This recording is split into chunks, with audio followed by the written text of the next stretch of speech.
अरे सुना है तुमने, वो है ना गांव की सबसे सुंदर लड़की माया, उसका ब्याह उसके घर वालों ने एक बूढ़े से कर दिया। हाँ, उसके तो जवान बच्चे भी हैं। हाँ, ये तो मैंने भी सुना है। और पूरे गांव में ये बात फैल गई है कि उसने अपने पति को मुंह भी नहीं लगाया, बल्कि उसका चक्कर अपने पति के जवान बेटे से ही चल गया। तौबा तौबा, कैसे कैसे दिन आ गए। आज की औरतें तो अपनी औलाद भी नहीं देखती। खैर, हमें क्या। दरअसल ये कहानी है माया की। माया गांव की सबसे सुंदर लड़की थी। उसके परिवार में सिर्फ वो और उसकी माँ सुमन रहते थे। घर के हालात खराब थे, कोई कमाने वाला नहीं था। सुमन थोड़ी बहुत सिलाई करके घर चलाने लायक कमा लेती थी। इसी सब के चलते सुमन हमेशा चिंता में रहती थी। माँ, तू ऐसे चिंता में क्यों रहती है?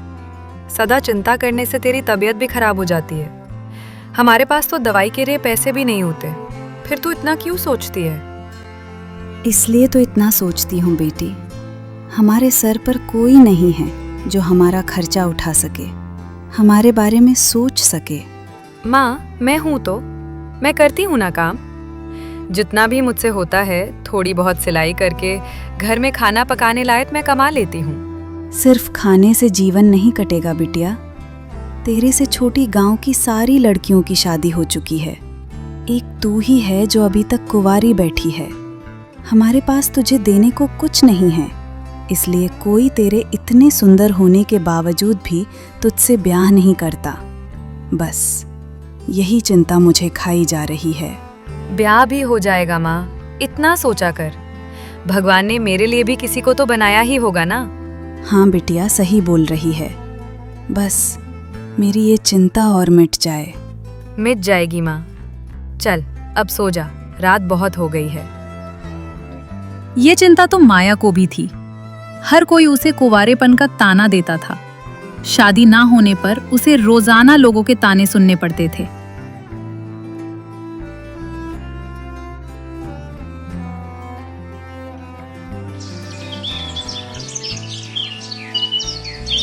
अगले दिन माया राशन लाने बाजार जा रही थी। तभी मोहल्ले के कुछ लड़कों ने उसे घेर लिया। अरे माया, तुम्हारी शादी तो कहीं होती नहीं, हमसे ही दोस्ती कर लो दिल बहलाने के लिए। सही तो कह रहा है ये। तुमको सिलाई करके पैसा कमाने की भी जरूरत नहीं पड़ेगी, खर्चा भी तुम्हारा हम उठा लेंगे। अब पड़ोसी हैं, इतना हक तो बनता ही है हमारा। हाँ हाँ, एक मौका तो देकर देखो। अरे तुम्हारी सारी चिंताएं मिटा देंगे, और तुम्हारी माँ की भी। जरा सी देर में पूरा मोहल्ला इकट्ठा हो जाता है।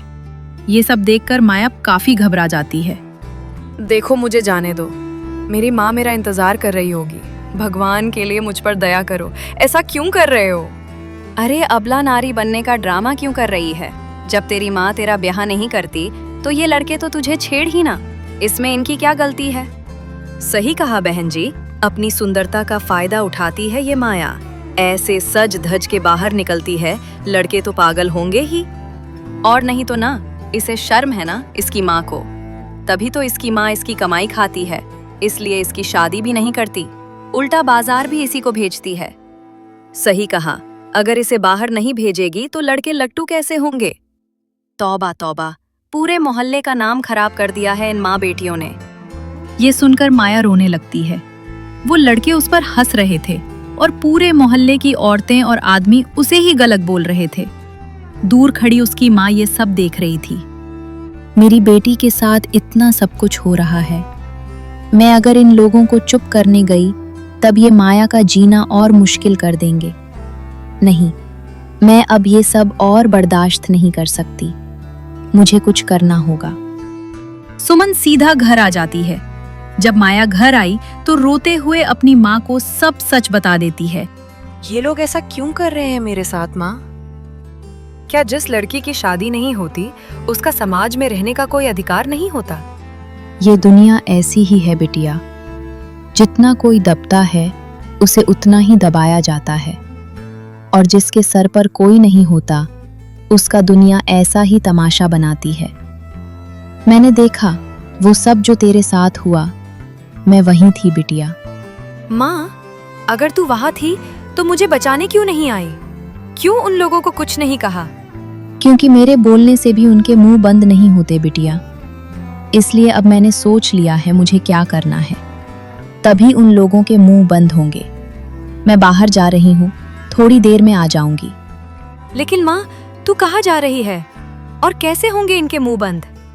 वापस आकर बताऊंगी बिटिया, तू दरवाजा बंद कर लेना।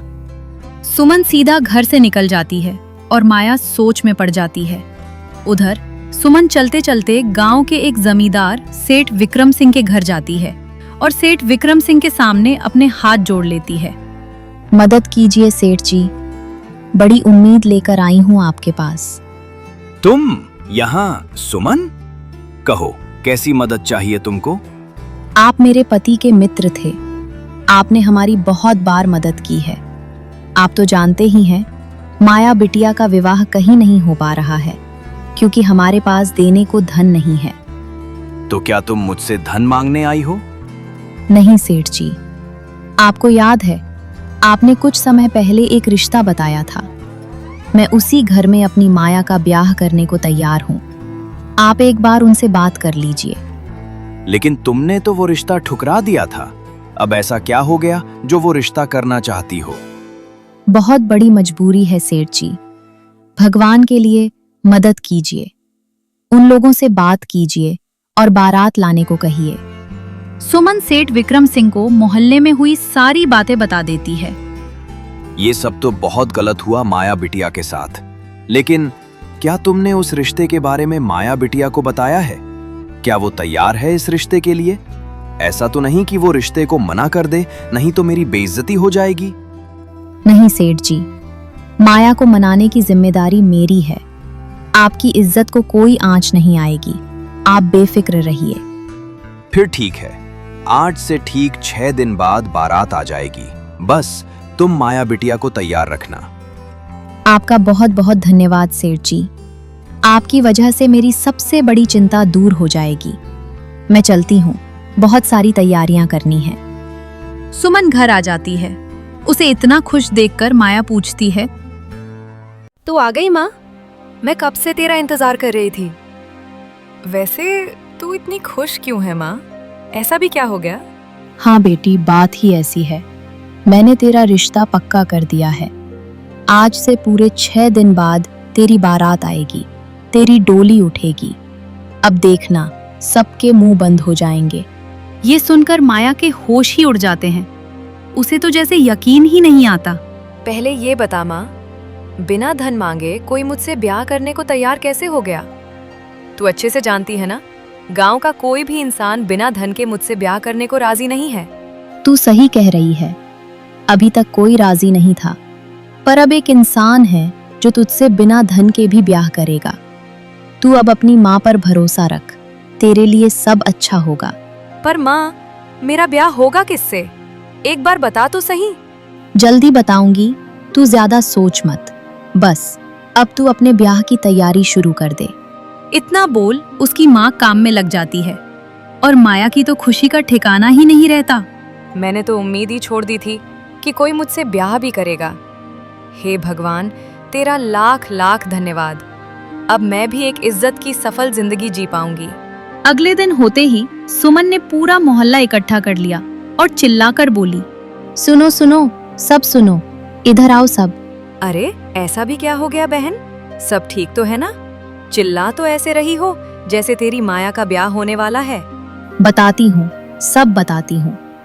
जिसने कल मेरी बेटी को जलील किया, उन सब के लिए ये करारा जवाब है कि आज से 5 दिन बाद मेरी बिटिया माया का ब्याह है। इसलिए आप सब जरूर आना ताकि आप सबके मुंह बंद हो सकें। ये सब सुनकर तो पूरा मोहल्ला हैरान ही रह गया। ये कैसे संभव है? माया से कौन शादी करेगा? हाँ, ये तो एक तरह का चमत्कार ही हो गया। ब्याह में जाकर देखना तो पड़ेगा कि आखिर कौन माया से ब्याह करने को तैयार हो गया, वो भी बिना धन के। पूरा मोहल्ला हैरान था। तो वहीं ब्याह से एक दिन पहले माया ने अपनी माँ से पूछा, कल मेरा ब्याह है माँ, अब तो बता दे, मेरा ब्याह होगा किससे?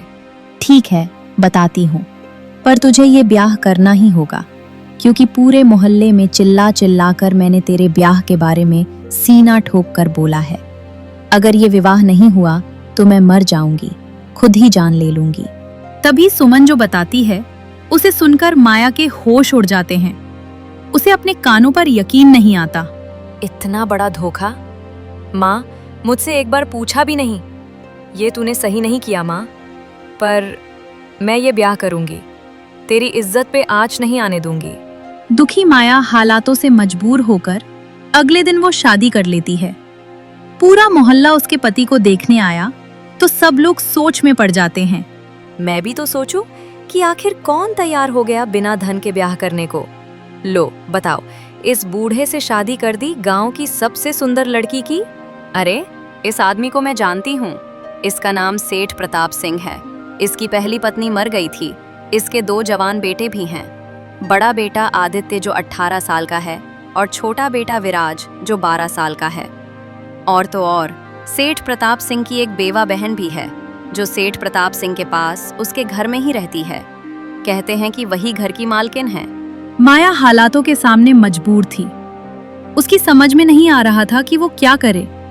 उसकी माँ ने समझाया, मैं जानती हूँ बिटिया, तू इस विवाह से खुश नहीं है, पर सेठ प्रताप सिंह एक अच्छे इंसान है। वो तुझे खुश रखेंगे। मैंने ये विवाह आपके कहने पर किया है माँ, पर मैं इस रिश्ते को पूरे दिल से निभाऊंगी और एक अच्छी पत्नी बनूंगी। बहुत खूब बिटिया, भगवान तुझे खुश रखे। माया अपने ससुराल आ जाती है। आते ही उसका पति प्रताप सिंह उससे कह देता है, माया, तुम सोच रही होगी कि मेरा ब्याह इस बूढ़े से करके मेरी माँ ने ठीक नहीं किया, पर बिटिया तुझे मैं बता दूं कि असल में तेरा ब्याह मुझसे नहीं बल्कि मेरे बेटे आदित्य से होगा, जो कि तेरे उम्र का है। दरअसल हमारे परिवार में ये अजीब परंपरा चली आ रही है, परंतु तेरा असली पति मेरा बेटा आदित्य ही है और ये सब तेरी माँ को पहले से ही पता था। यह सुनकर माया बहुत ही खुश होती है और अपने मन में सोचती है, किसी ने सही कहा है, माँ हमेशा अपने बच्चों का भला ही सोचती है। मैं माँ को कितना गलत बोल रही थी, पर माँ मेरे भला के लिए इतना सब किया। इसके बाद माया अपने पति आदित्य के साथ खुशी खुशी रहने लगती है और जब ये बात गांव वालों को पता चलती है तो वो सब शर्मिंदा हो जाते हैं। दोस्तों, आपको यह कहानी कैसी लगी कमेंट बॉक्स में जरूर बताएं और ऐसी ही और कहानियाँ देखने के लिए हमारे चैनल गोलमाल टून्स को सब्सक्राइब करें। धन्यवाद।